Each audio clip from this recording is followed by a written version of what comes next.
রাধে কৃষ্ণ বন্ধুরা, কেমন আছেন আপনারা? আশা করি সবাই ভালো আছেন। আজকে আবার একটা নতুন ভিডিও নিয়ে হাজির হয়ে গেছি। ভিডিওটি শেষ অবধি দেখার অনুরোধ রইল। আজকের গল্প রবীন্দ্রনাথ ঠাকুরের মাস্টার মশাই। আজকে গল্পের অষ্টম পর্ব। অধরবাবুর বাড়ি পৌঁছিবার পূর্বেই দূর হইতে শোনা গেল রসন চৌকি আলিয়া রাগিনীতে করুণ স্বরে আলাপ জুড়িয়া দিয়াছে। কিন্তু হরলাল দরজায় ঢুকিয়াই দেখিল বিবাহ বাড়ির উৎসবের সঙ্গে একটা যেন অশান্তির লক্ষণ মিশিয়াছে। দারোয়ানের পাহারা কড়াক্কর, বাড়ি হইতে চাকর বাকর কেহ বাহির হইতে পারিতেছে না। সকলেই মুখে ভয় ও চিন্তার ভাব। হরলাল খবর পাইল কাল রাত্রে বাড়িতে অনেক টাকার গহনা চুরি হইয়া গেছে। 2-3 জন চাকরকে বিশেষভাবে সন্দেহ করিয়া পুলিশের হাতে সমর্পণ করিবার উদ্যোগ হইতেছে। হরলাল দোতলায় বারান্দায় গিয়া দেখিল অধরবাবু আগুন হইয়া বসিয়া আছেন ও রতিকান্ত তামাক খাইতেছেন। হরলাল কহিল, আপনার সঙ্গে গোপনে আমার একটু কথা আছে। অধরবাবু চটিয়া উঠিয়া কহিলেন, তোমার সঙ্গে গোপনে আলাপ করিবার এখন আমার সময় নয়। যাহা কথা থাকে এইখানেই বলিয়া ফেলো। তিনি ভাবিলেন হরলাল বুঝি এই সময় তাহার কাছে সাহায্য বা ধার চাইতে আসিয়াছে। রতিকান্ত কহিল, আমার সামনে বাবুকে কিছু জানাইতে যদি লজ্জা করেন আমি না হয় উঠি। অধর বিরক্ত হইয়া কহিল, বসো না। হরলাল কহিল, কাল রাত্রে বেনু আমার বাড়িতে এই ব্যাগ রাখিয়া গেছে। অধর কহিল, ব্যাগে কি আছে? হরলাল ব্যাগ খুলিয়া অধরবাবুর হাতে দিল। অধরবাবু, মাস্টার ছাত্রে মিলিয়া বেশ কারবার খুলিয়াছ তো।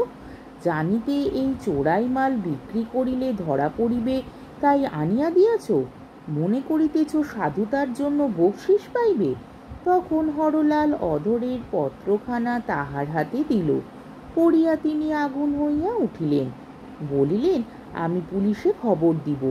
আমার ছেলে এখনো সাবালক হয় নাই। তুমি তাহাকে চুরি করিয়া বিলাতে পাঠাইয়াছে। হয়তো 500 টাকা ধার দিয়া 3000 টাকা লিখাইয়া লইয়াছ। এ ধার আমি শুধিব না। হরলাল কহিল, আমি ধার দিই নাই। অধর কহিল, তবে সে টাকা পাইল কোথা হইতে? তোমার বাক্স ভাঙিয়া চুরি করিয়াছে? হরলাল সে প্রশ্নের কোনো উত্তর দিল না।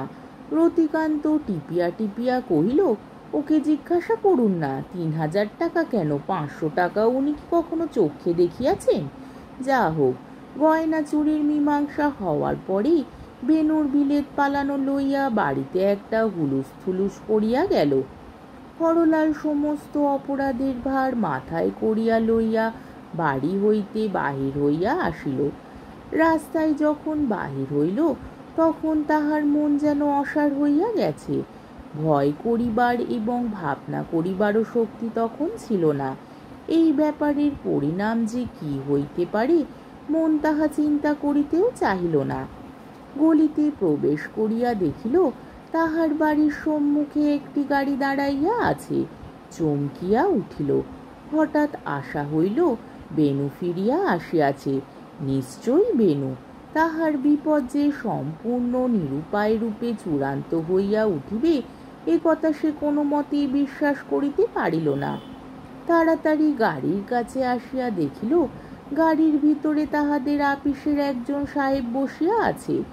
সাহেব হরলালকে দেখিয়াই গাড়ি হইতে নামিয়া তাহার হাত ধরিয়া বাড়িতে প্রবেশ করিল।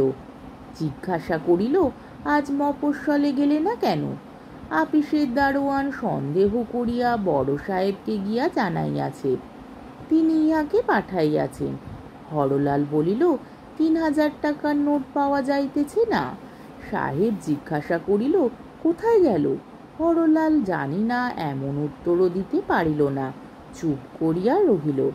সাহেব কহিল, টাকা কোথায় আছে দেখিব চলো। হরলাল তাহাকে উপরের ঘরে লইয়া গেল।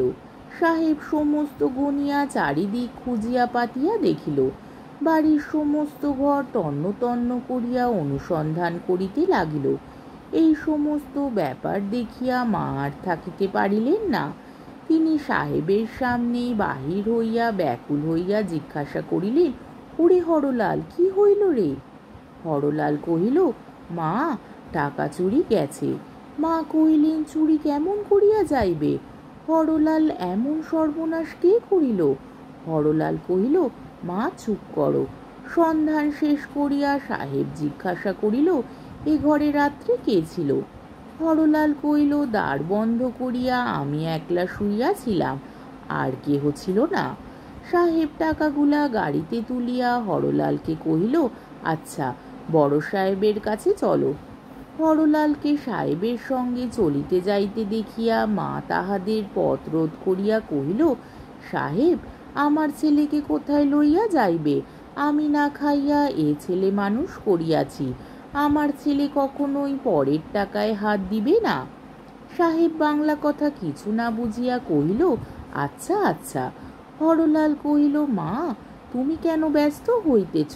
বড় সাহেবের সঙ্গে দেখা করিয়া আমি এখনই আসিতেছি।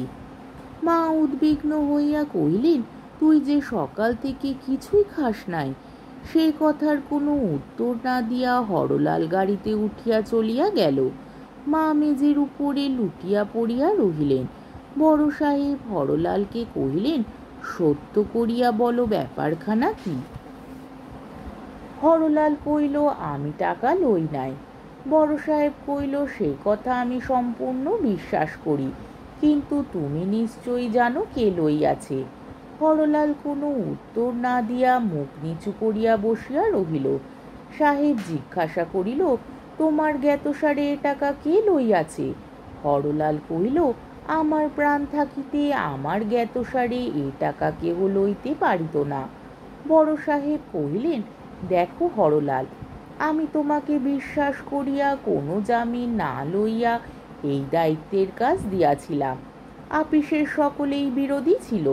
৩,০০০ টাকা কিছুই বেশি নয়, কিন্তু তুমি আমাকে বড় লজ্জাতেই ফেলিবে। আজ সমস্ত দিন তোমাকে সময় দিলাম, যেমন করিয়া পারো টাকা সংগ্রহ করিয়া আনো, তা হইলে এ লইয়া কোনো কথা তুলিব না। তুমি যেমন কাজ করিতেছ তেমনই করিবে। এই বলিয়া সাহেব উঠিয়া গেলেন। তখন বেলা 11টা হইয়া গেছে। হরলাল যখন মাথা নিচু করিয়া বাহির হইয়া গেল, তখন আপিসের বাবুরা অত্যন্ত খুশি হইয়া হরলালের পতন লইয়া আলোচনা করিতে লাগিল। আজকের পর্বটি এইখানেই শেষ হলো। আমার ভিডিওটি যদি আপনাদের ভালো লেগে থাকে তাহলে আমাকে কমেন্টের মাধ্যমে আপনাদের মূল্যবান মতামত অবশ্যই জানাবেন এবং আমার ভিডিওটিকে লাইক ও শেয়ার করার ও আমার চ্যানেলটিকে সাবস্ক্রাইব করারও অনুরোধ রইল। তাহলে আজকের ভিডিওটা এই অবধি। পরের দিন আবার এই গল্পেরই নবম পর্ব বা শেষ পর্ব নিয়ে হাজির হয়ে যাব। ততক্ষণ পর্যন্ত আপনারা সবাই ভালো থাকবেন, সুস্থ থাকবেন, সাবধানে থাকবেন এবং আমার ভিডিওটি দেখতে থাকবেন। তাহলে আজকে আসি। রাধে কৃষ্ণ।